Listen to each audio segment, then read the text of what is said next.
बिस्मिल्लाहिर्रहमानिर्रहीम। अस्सलाम वालेकुम प्यारे दोस्तों, क्या हाल है? उम्मीद है सब खुश होंगे, खैरियत से होंगे। अल्लाह ताला आपके खानों में, रिज़्क़ में, उम्र में, सेहत में बरकत अता फरमाए और आपको हमेशा खुश रखे।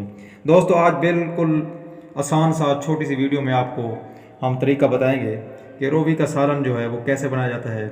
ये बहुत ही लजीज सब्ज़ी होती है, फ़ायदेमंद भी बहुत ज़्यादा है, जिस्म को ताकत भी देती है, खून को गाढ़ा करती है और थोड़ा सा बलगम पैदा करती है। तो दमे वगैरह के मरीज़ जो होते हैं ना, वो इसको इस्तेमाल ना करें ज़्यादा।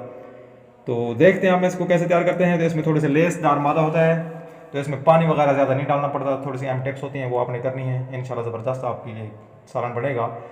इसको ना सबसे पहले धो लें। धोने के बाद अच्छे तरीके से फिर इनको थोड़ा सा खुश्क कर लें। खुश्क करने के बाद फिर इनको छीलना है। छील लें, इनके छिलके वगैरह सही तरीके से छील कर अब पानी दोबारा कोशिश करें ज़्यादा ना लगाएं। कपड़े वगैरह से, बेहतरीन कपड़े से पूंछ कर दोबारा इसको थोड़ा खुश्क कर लें। फिर इसके थोड़े थोड़े टुकड़े बना लें अपनी पसंद के। फिर इनके ऊपर नमक लगाकर थोड़ी देर धूप में रख दें। अब अदरक, इसमें मिसालें ज़्यादातर अहम है। इसमें अदरक हो गया, हरी मिर्च होगी, प्याज हो गया और टमाटर हो गया ये, और थोड़े से लौंग और दालचीनी लाजमी डालनी है, ताकि इसके अंदर बादी यानी कि गैस पैदा करने की थोड़ी सी सलाहियत होती है।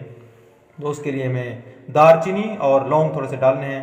अब प्याज को हमने भूनना है। एक प्याली जो है, एक कप जो है वो हमने डाला घी का। उसके बाद प्याज थे, हंसपे मामूल आप हंसपे से का डाल सकते हैं। हल्दी डाली है, लाल मिर्च डाली है। 1 किलो अरवी में हमने 2-3 टमाटर डाले थे। बाकी आप अपने टेस्ट के मुताबिक डालें सारे मसाला जात। लौंग और दालचीनी इसमें लाजमी डालें, ताकि वो बादी गैस वगैरह पैदा करने की सलाहियत ख़त्म हो जाए। जैसे मिसाले भून जाएंगे अच्छे तरीके से, जो खुश्क की हुई नमक लगाई और खुश्क की हुई हमारे पास रोई थी, उसको हमने इसमें डालना है। पानी बिल्कुल नहीं डालना, हल्का फुल्का अगर ज़रूर महसूस हो तो थोड़ा सा डाल लें, नहीं तो उसको ऐसे ही अच्छे तरीके से हिलाना है। हिलाने के बाद ढकना बंद कर दें, थोड़ी देर छोड़ दें। अब भूनना बड़ा अहम होता है इसमें। ज़्यादा वो पानी थोड़ा सा डालना तो पड़ता है, लेकिन ज़्यादा डालेंगे तो फिर ख़राब हो जाएगी, लेस बन जाती है इसके अंदर से। अच्छे तरीके से इसको भूनना है। थोड़ा सा भूरे से भी ज़्यादा रंग हो जाएगा ना तेज़, तो हम फिर इसको उतार लेंगे। थोड़ा सा पानी इसी के अंदर से भी निकल आता है, लेसदार मादा। जैसे ये तैयार हो जाए इसको उतार लें, डिश में डालकर पेश करें। माशाल्लाह ज़बरदस्त किस्म का सालन होता है ये, ताकतवर है बड़ा। जिन लोगों का खून पतला है वो इस्तेमाल करें, खून को गाढ़ा करती है, ताकत भी देती है।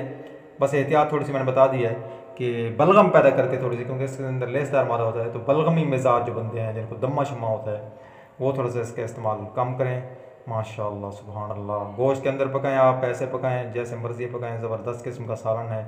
इसको लाजमी आप ट्राई करें एक दफ़ा। अब गर्मियाँ हैं, अब बरसात के मौसम में वैसे इसको खाने का बड़ा मज़ा आता है। उम्मीद है आपको रेसिपी पसंद आई होगी। बहुत से लोग हमारे चैनल को सब्सक्राइब नहीं कर रहे, तो आपसे दरख्वास्त है कि मेहरबानी करें हमारे चैनल को सब्सक्राइब करें, वीडियो को लाइक करें, कमेंट दें। अल्लाह ताला आपके रिज़्क़ में बरकत अता फरमाए। वीडियो देखने का बहुत बहुत शुक्रिया। अल्लाह हाफिज़।